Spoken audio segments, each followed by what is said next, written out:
안녕하세요. 오늘도 여러분과 함께 재정적 독립과 이른 은퇴를 향해 한 걸음씩 나아가는 파이어워커입니다. 여러분, 만약 오늘 시장이 잠깐의 파도에 그치지 않고 더 큰 폭풍을 예고한다면 어떨까요? 지금 이 순간에도 증시는 우리도 모르게 새로운 국면으로 접어들고 있는지도 모릅니다. 불안감과 기대감이 공존하는 이때 저와 함께 미국 주식 시장의 흐름을 조금 깊이 들여다보시죠. 우선 뉴욕 증시의 전반적인 흐름을 살펴보겠습니다. 다우존스 산업지수, S&P 500 그리고 나스닥이 어제에 이어 오늘도 약세를 면치 못했는데요. 특히 다우지수 같은 경우에는 하루 종일 등락을 반복하다가 장 막판에 가파른 하락 곡선을 그리며 마감했습니다. 주말 휴가라고 해서 보통 금요일에는 거래량이 줄어드는 경향이 있긴 합니다만 변동성은 오히려 더 커진 모습이었습니다. S&P 500 역시 기술주와 금융주를 중심으로 매도세가 강하게 형성되면서 전반적인 낙폭을 키웠습니다. 고점 대비 어느 정도 조정이 될까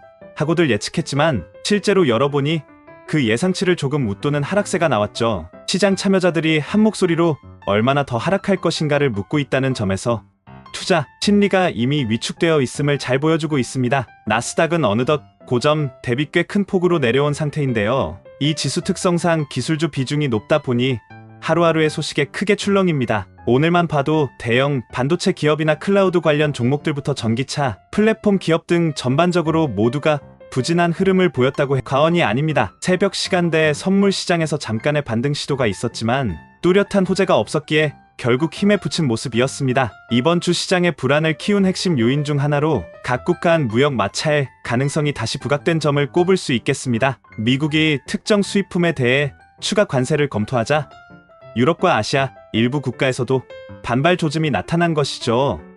관세 이야기만 나오면 혹시 예전처럼 대대적인 무역전쟁으로 번지는 것은 아닐까 하는 공포심이 시장을 짓누릅니다. 이 때문에 기업 실적과 경제 지표가 아무리 기대 이상으로 나오더라도 그 효과가 제한적인 모습입니다. 오늘 발표된 경제 지표 중에서는 신규 고용 관련 수치가 꽤 긍정적으로 나타났습니다. 덕분에 장 초반 생각보다 경기가 나쁘진 않다는 기대감에 지수가 잠시 오르는가 싶었지만 불확실한 무역 정책 소식이 이내 시장 분위기를 다시 바꿔놓았죠. 연방준비제도에서도 인플레이션에 대한 모니터링을 계속하겠다며 여전히 신중한 태도를 유지하고 있습니다만 높은 금리 부담과 경기 둔화 가능성이라는 두 가지 리스크가 동시에 걸쳐 있는 상황이라 쉽게 낙관할 수는 없습니다. 한편 채권 시장 쪽을 보면 안심 자산을 찾으려는 흐름이 뚜렷해지는 게 보입니다. 10년물 국채금리가 한동안 살짝 올랐다가 또다시 하락으로 방향을 틀었는데 투자자들은 확실한 대안이 보이지 않으면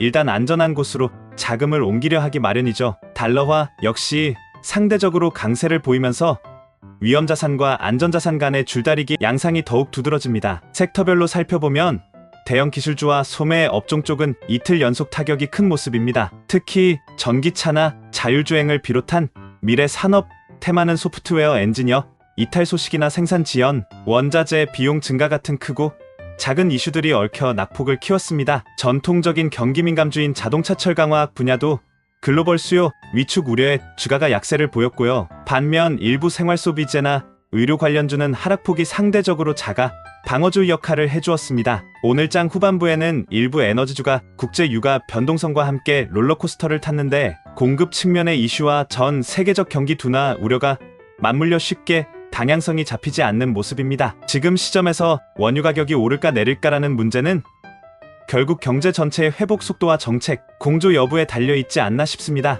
이러한 전반적인 시장 분위기에서 앞으로 가장 큰 관심사는 연준이 어떤 발언과 행동을 보일 것인가가 되겠죠. 다음 주에 있을 물가 지표나 실업률 추이, 그리고 연준 의원들의 발언 하나하나가 시장에 즉각적인 파장을 일으킬 가능성이 큽니다. 주말을 앞두고 불확실성이 더욱 커진 이 상황에서 일부 전문가는 너무 공포심에 짓눌릴 필요는 없다고 조언합니다. 변동성이 커질수록 단기적인 하락과 반등을 모두 활용할 수 있는 기회가 생긴다는 점도 잊지 말아야겠죠. 하지만 모든 투자는 결국 개인의 책임하에 이뤄지는 것이니 매 순간 신중해야 함은 두말할 필요가 없습니다. 오늘은 이렇게 굵직한 이슈들이 많은 한 주의 마지막 거래일 소식 전해드렸는데요.